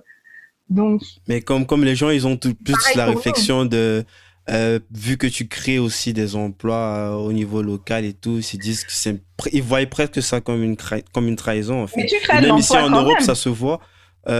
Tu vois toutes les discussions qu'il y a Ouais, avec, ouais, par tu vois. exemple, même les chauffeurs qui font les transits là, les lignes entre peut-être d'un pays européen, peut-être je sais pas, de la Pologne en Allemagne ou en France et tout. Et il y a plein de trucs là parce que certains chauffeurs sont beaucoup plus moins chers que des chauffeurs qui sont dans des pays qui ont un Bien niveau de sûr. vie beaucoup plus élevé. Ils disent Plus non, élevé, il faut des chauffeurs locaux, des chauffeurs français, mais qui vont être payés avec le standing français. Et, ça peut pas marcher. Après, ça c'est vrai que ça c'est le point de vue des pouvoirs publics ou c'est le point de vue du consommateur. Mais après, quand tu rentres dans l'environnement de l'entrepreneur, ben, toi, quand même, ton but à la fin de la journée, c'est de gagner de l'argent. Et tu peux pas, parce que tu veux préserver des valeurs de made in, de savoir, de production locale, si ton modèle il est plombé, quoi. Ou alors, il faut créer l'écosystème qui fasse que ton modèle soit pas plombé. Il faut, Bon, du ça, coup, c'est un autre. que Ça, c'est. l'écosystème soit là, justement, pour soutenir ton modèle. Mhm. Mais est-ce que les pouvoirs publics sont prêts à investir dans ça? Non. Parce qu'à un moment donné, il faut bien que Il faut quelqu'un bien mette qu'ils la main voient à la d'abord la poche. valeur, c'est ça. Ça commence par ça. C'est ça. Il faut d'abord. Moi, j'ai eu justement la discussion il n'y a pas très longtemps. C'était un forum sur l'agriculture. Et clairement, au Gabon, en fait, l'agriculture, par exemple, ne peut pas survivre tant qu'elle ne sera pas sponsorisée par l'État. C'est clair. Parce que tu as un problème de compétitivité qui fait que tu peux faire tout ce que tu veux. Tu n'auras jamais le kilo d'ananas à 200 comme au Cameroun. Tu n'auras jamais le kilo d'ananas à 150 ou 200 comme au Congo. Parce qu'on est sur un niveau de vie très élevé. Donc, à partir de ce moment-là, deux choses l'une. Soit tu sponsorises l'agriculture, comme ils font aux États-Unis pour la filière coton, etc. Soit tu te dis, bon, ben, en fait, ça sert à rien, on laisse tomber, en fait. C'est pas un axe de développement intéressant. Parce que j'estime que si dans une sous-région, tu n'as pas le potentiel d'être compétitif, bon, OK, what's the point? Et donc, on discutait avec, justement, où il y avait des ministres, des pouvoirs publics, et eux, donc, te disent que tant que le secteur agricole n'aura pas un potentiel intéressant, on ne peut subventionner qu'une économie qui est porteuse, qui est florissante et qui rapporte du cash. C'est ce qu'ils te disent, en fait. Mais après, c'est un cercle vicieux, c'est-à-dire que comment je peux être productive, efficace et produire du cash si je ne suis pas soutenue? Donc, en fait, c'est les savants qui te demandent là, qu'eux, ils te disent que nous, on ne sponsorise, on ne subventionne que des économies qui en vaillent le coup.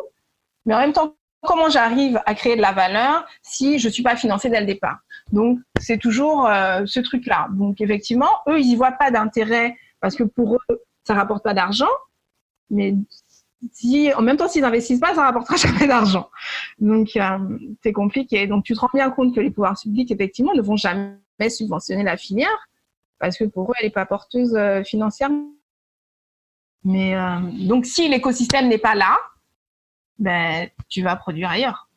Parce que tu veux faire quoi? Tu veux crever parce que là, il faut absolument que tu produises du made local. Et puis, je ne pense pas que tu ne crées pas d'emplois, en fait. Je ne pense pas que... Je serais curieuse de connaître les chiffres, combien d'employés Apple fait vivre aux États-Unis entre la recherche et développement, les financiers, parce que tu as quand même un écosystème autour d'une entreprise. Tu n'as pas que la création de produits, tu as de la finance, tu as des RH, tu as de la recherche et développement. Donc, tu crées de l'emploi, en fait, d'une autre manière.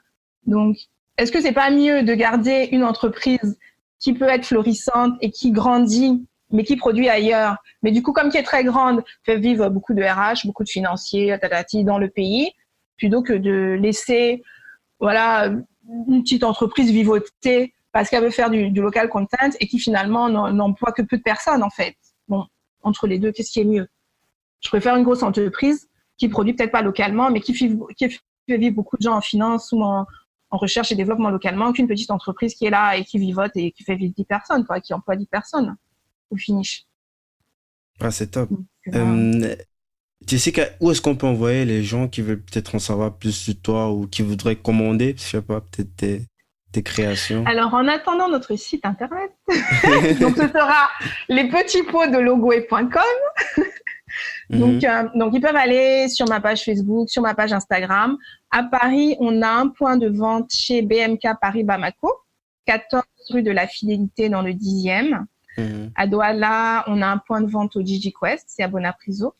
Et à Abidjan, on a un point de vente aux deux plateaux, chez Nzassa Créateur et au plateau à Ivory Blue. Et à Libreville, on est présent dans tous les supermarchés. Donc, et sinon, ils peuvent m'écrire sur Instagram ou Facebook. Top, top. Bien sûr, on va mettre tous les liens correspondants dans la description. Donc, une dernière chose encore, Jessica, dans l'émission, en fait, il y a un concept aussi que j'offre des livres, en fait, aux intervenants.